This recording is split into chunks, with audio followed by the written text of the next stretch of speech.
دیکھو اللہ تعالیٰ نے جو ہمیں قرآن میں آیات بتائی ہیں یہ سب ہمیں اللہ کی طرف کھینچتی ہیں کہ ہم اللہ کے بن کے رہیں, جیسا جیسے اللہ کہہ رہے ویسے کریں, اپنے عمل کو درست کریں. سورہ بقرہ میں اللہ کا ارشاد ہے لیس البر ان تولوا وجوہکم قبل المشرق والمغرب ولکن البر من آمن باللہ والیوم الآخر والملائکۃ والکتاب والنبیین.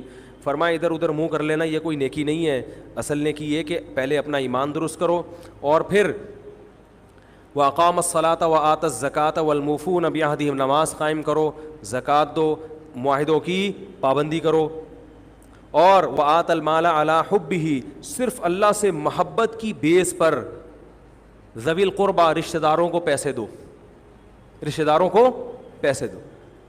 والیتامى, یتیموں کو کھلاؤ, یتیموں پہ خرچ کرو. والمساکین, مسکینوں کو کھلاؤ. وابن السبیل, مسافروں پر خرچ کرو. الو نہ بناؤ مسافر کو کہ اس کو کیا پتہ یہاں کے ریٹ کا تو الو بناؤ اس کو, ایسا نہیں, مسافروں کا خیال کرو. تو یہ 4 قسم کے طبقے پر احسان کرو, اور نماز بھی قائم کرو, اور زکوٰۃ الگ سے دو. اور والصابرین فی البأساء والضراء, کوئی پریشانی آئے تو صبر کرو, چاہے وہ مالی پریشانی ہو, فی البأساء والضراء جسمانی پریشانی. وحین الباس, اگر میدان جنگ میں لڑنا پڑے تو میدان جنگ میں صبر سے لڑو. اولئک الذین صدقوا, اللہ فرماتے ہیں جن لوگوں کی یہ صفات ہیں یہ ہیں سچے ایمان کے دعوے میں. ہم لوگوں نے اسلام کو بھی ایک, یعنی یوں سمجھیں کہ ایک فیشن ہوتا ہے نا, مختلف قسم کے موسموں میں مختلف قسم کی ایکٹیویٹیز ہوتی ہیں. محرم میں ہمارے ایک نئی قسم کی ایکٹیویٹیز ہوتی ہیں, ربیع الاول میں الگ قسم کے مسلمان بنے ہوتے ہیں ہم لوگ, ٹھیک ہے نا. تو یہ 2 مہینے خاص طور پر ایسے ہیں جس میں یہ 2 مہینے کی جتنی ہماری ایکٹیویٹیز ہیں وہ سب ہم اخپل طریقے سے گزارتے ہیں. جس طرح اللہ اس کے رسول نے بتایا اس طرح سے نہیں گزارتے. اسلام میں کسی کی یوم ولادت یا یوم شہادت یا یوم وفات اس کو کوئی اہمیت نہیں دی گئی ہے. اگر دی گئی ہوتی تو سب سے پہلے محمد صلی اللہ علیہ وسلم کا یوم وفات کا دن ایسا تھا کہ اس پہ ہمیں غم منانے کا حکم دیا جاتا,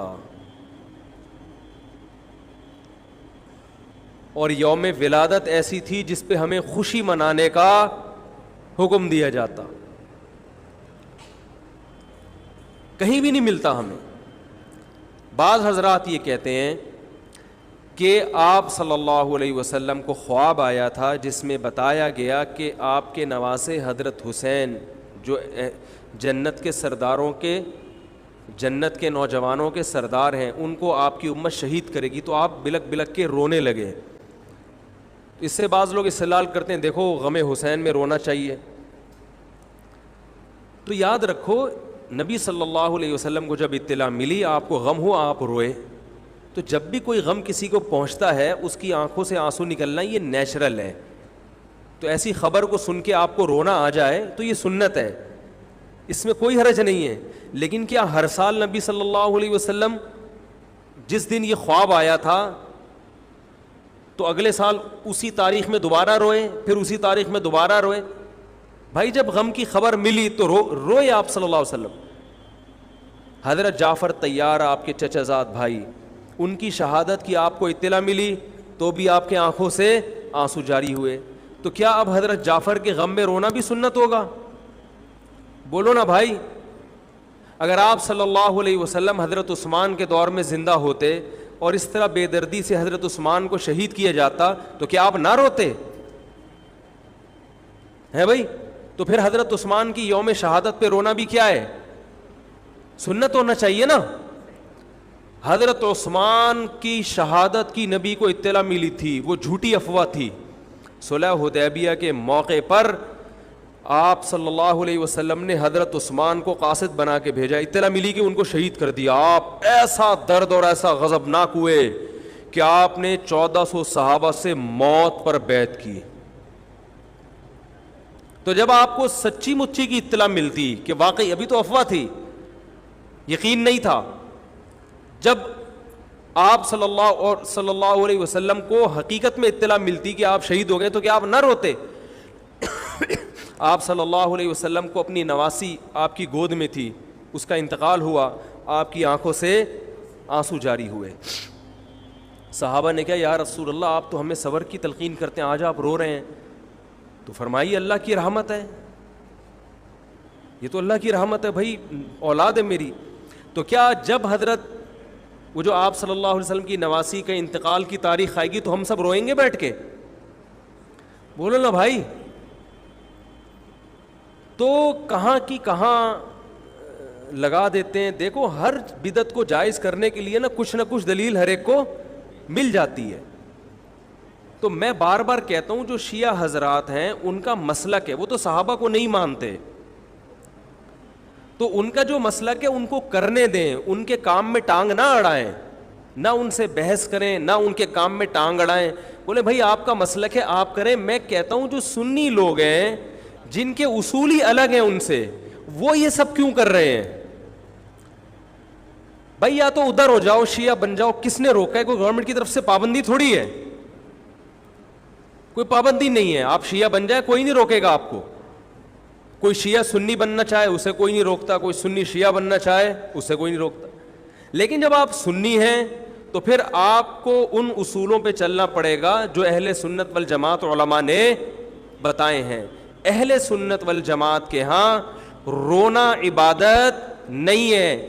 ہاں آپ نے کسی دن کربلا کا واقعہ سنا، چاہے محرم میں سنا، ربیع الاول میں سنا، حضرت حسین رضی اللہ تعالی عنہ کی ایک جو دردناک شہادت کا واقعہ آپ نے سنا، آپ کو رونا آ گیا، تو یہ عین ایمان کی علامت.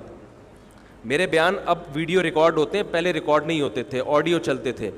تو میں نے 2 دفعہ زندگی میں پہلی دفعہ جب یہ واقعہ بیان سنا، بیان کے دوران میں بھی رو رہا تھا اور سننے والے بھی رو رہے تھے.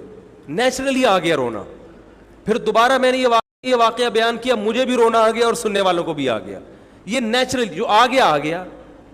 لیکن اگر میں اس لیے بیٹھوں کہ میں روؤں، آج میں پروگرام ہے باقاعدہ، بولو بھائی، رونے کا، اور آپ کو بھی رلاؤں گا.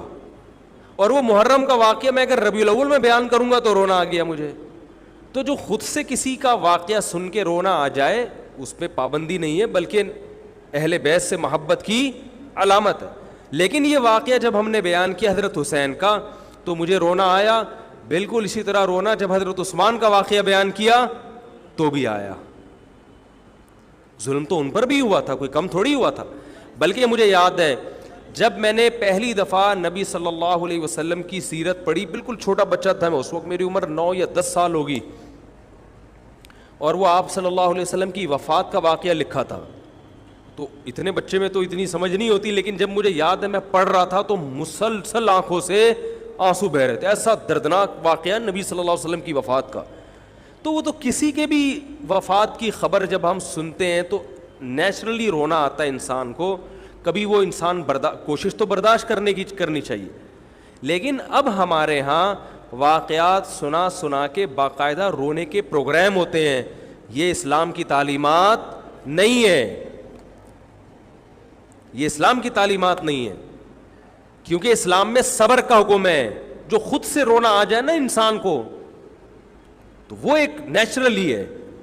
اور کربلا کا واقعہ صرف اس نیت سے بیان کرنا کہ تاکہ میں بھی روؤں آپ بھی رو، یہ غلط ہے. یہ اہل سنت والجماعت کے ہاں یہ اسلامی تعلیمات کے منافی ہے. سمجھ میں آ رہی ہے بات کہ نہیں آ رہی؟ اور کسی مخصوص دن کے ساتھ تو ویسے بھی خاص نہیں ہے یہ. اور ویسے بھی شریعت میں صحیح بخاری مسلم کی حدیث ہے، آپ صلی اللہ علیہ وسلم نے نوحہ کرنے والی عورتوں پہ لعنت. نیاحہ کہتے ہیں چیخنا، چلانا. آپ کو پتہ ہے زمانے جاہلیت میں جب کسی کی میت ہوتی تھی تو باقاعدہ پیسے دے کے عورتوں کو رلوایا جاتا تھا، پیسے دے کے. آج بھی بہت جگہوں پہ یہ ہو رہا ہے، پیسے دے کے رلوایا جاتا ہے. تو نبی نے تو ان عورتوں پہ لعنت کی ہے جو فری میں روتی ہیں، پیسے دے کے نہیں، جو فری میں میت پہ روتی ہیں. اور چیخ چلا کے رونا تو ویسے ہی حرام ہے اسلام میں. میت پہ جب بھی نبی صلی اللہ علیہ وسلم روئے ہیں آپ کی آنکھوں سے آنسو، بس چیخ چلا کے نہیں روئے ہیں. حضرت جعفر طیار بھی تو اہل بیت میں سے تھے.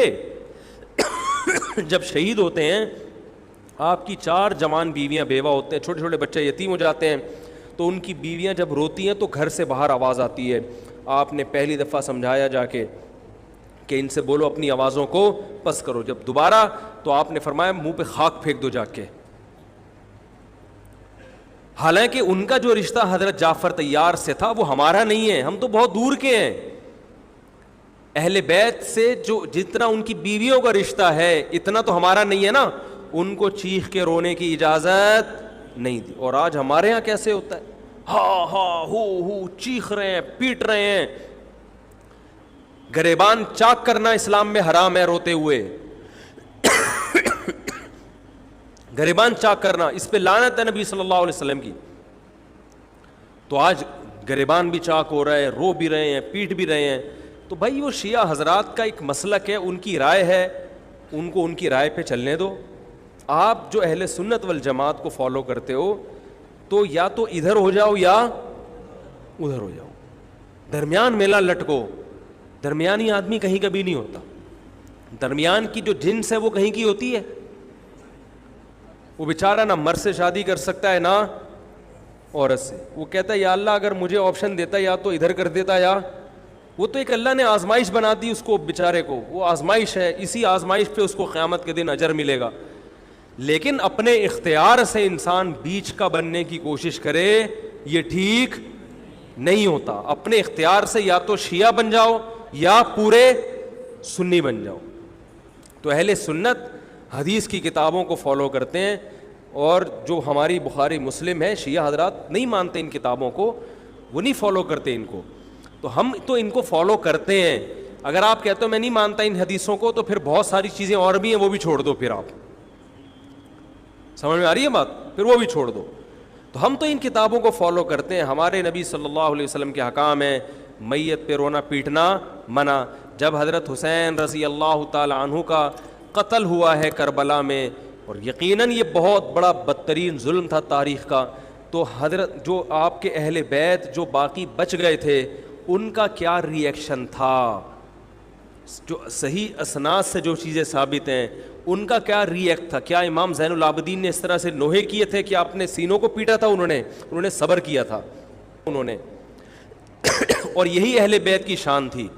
تبھی تو قرآن کے الفاظ کیا ہیں کہ نیکی صرف یہ نہیں ادھر ادھر منہ کر کے نمازیں پڑھ لو, بلکہ والصابرین فی البأساء, جو پریشانیوں کے وقت کیا کرتے ہیں, صبر.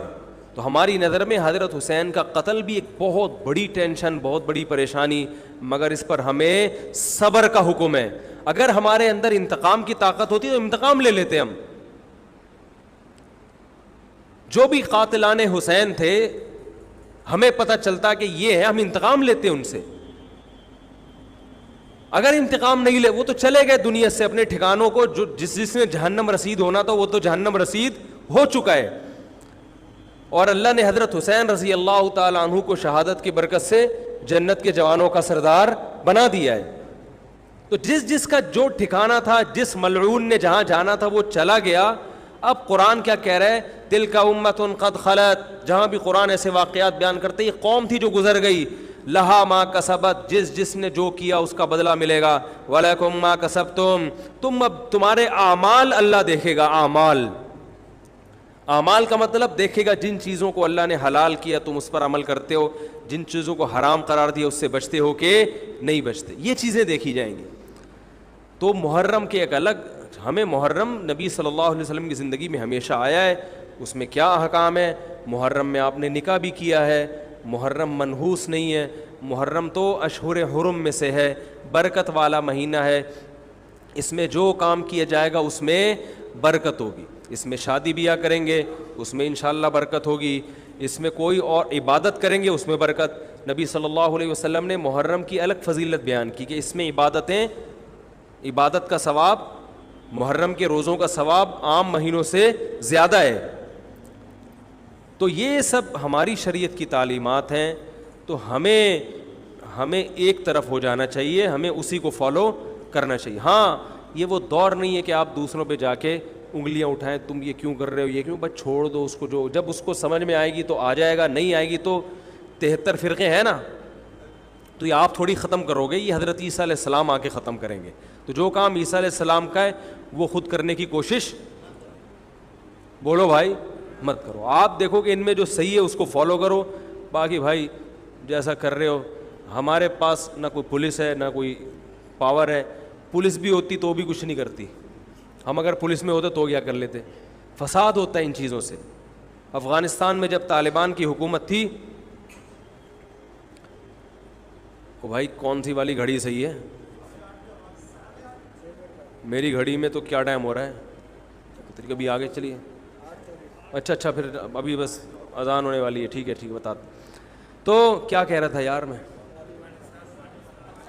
وہاں افغان طالبان کی جب حکومت تھی 5 سال, تو انہوں نے بھی شیعہ کی امام بارگاہ کو ختم نہیں کیا تھا. سمجھ رہے ہیں بات کو, ایک حد بندی کر دی تھی, ختم نہیں کیا انہوں نے بھی شیعوں سے صلح کی تھی, مذاکرات کیے تھے. بھائی ٹھیک ہے آپ اپنی امام بارگاہ کے اندر جو آپ کی ایکٹیویٹیز ہیں آپ وہ کرو. حالانکہ کتنی پاورفل حکومت تھی, اس لیے کہ اتنی بڑی تعداد میں انہوں نے کہا بھائی ہم کیسے پابندی لگائیں, ایک پورا ایسے ممکن نہیں ہے ہمارے لیے. تو گورنمنٹ کے لیے بہت سی چیزیں ممکن نہیں ہوتی, پابندیاں نہیں لگا سکتی گورنمنٹ. تو جو طالبان نہیں ختم کر سکے, حالانکہ طالبان سنی مسلک کے تھے اور وہ شیعہ بالکل ایک, میں نے وہاں امام بارگاہ میں اذانیں بھی سنی ہیں, ریڈیو پہ اذان آتی تھی امام بارگاہ سے, میں نے خود سنی ہے کہ بھئی میں نے یہ کہاں سے آ رہی ہوں, افغانستان سے میں اس وقت اذان ہوں. افغانستان کا چینل اس وقت آتا تھا طالبان کا اردو میں چینل, تو اس میں اذان آ رہی ہوتی تھی شیعہ حضرات کی. تو فرقواریت کا یہ طریقہ ختم کرنے کا نہیں ہے کہ آپ جا کے ان کو چھیڑیں تنگ کریں. بھائی یہ بہت عرصے سے چلے آ رہے ہیں, چلتے رہیں گے. جو صحیح ہوگا اس کو حضرت عیسیٰ علیہ السلام نافذ کر دیں گے, جو غلط کو ڈیلیٹ کر دیں گے خود ہی. اگر ہم غلط ہوئے تو حضرت عیسیٰ علیہ السلام سب سے پہلے ہماری گردنیں اڑا کے ہمیں ڈیلیٹ کر دیں گے, ٹھیک ہے نا. اگر وہ غلط ہوئے تو ان کو ختم کر دیں گے. تو یہ ان کا کام ہے, آج کسی کے بس میں یہ نہیں ہے. تو میں یہ اس لیے کہہ رہا ہوں کہ لڑو مت, گالی گلوچ مت کرو, فیس بک پہ ایک دوسرے کے خلاف نیگیٹو کمنٹس مت کرو, کیونکہ ہم اختلافات کے متحمل نہیں ہیں. ہمیں بہرحال قومی سطح پہ ایک ہی بن کے رہنا ہے. پاکستان کے مقابلے میں جو ہمارے دشمن ہیں ان کے مقابلے میں ہمیں ایک بن کے رہنا. جہاں تک مذہب کا تعلق ہے, بھائی آپ کا مسلک اجازت دیتا ہے آپ کریں, ہمارا مسلک ہمیں اس کی اجازت, ہمارا مسلک ہمیں ماتم دیکھنے کی بھی اجازت نہیں دیتا. سمجھ میں آ رہی ہے بات, ہمیں دیکھنے کی بھی اجازت نہیں, ہم دیکھیں گے بھی نہیں. آپ کا مسلک ہے آپ کریں. تو لڑنا بھڑنا نہیں ہے, میں صرف یہ کہہ رہا ہوں کہ ایک طرف ہو جاؤ, یا ادھر یا بولو بھائی ادھر ہو جاؤ. تو ہم یہ چیزوں کو غلط سمجھتے ہیں, نہ ماتم کو جائز سمجھتے ہیں, نہ رونے پیٹنے کو جائز سمجھتے ہیں. جس طرح سے رویا جا رہا ہے, کسی کو واقعہ کربلا سن کے رونا آ جائے, یہ ایمان کی علامت ہے اہل بیس. لیکن یہ کوئی سنت عمل نہیں ہے کہ باقاعدہ اس کو رلانے کے لیے آرڈر پہ بٹھایا جائے کہ چلو کربلا کا واقعہ سن کے رونا سنت ہے تو آپ بیٹھو تو رو. ایسا نہیں ہے, کچھ ایسی شریعت میں نہیں ہے.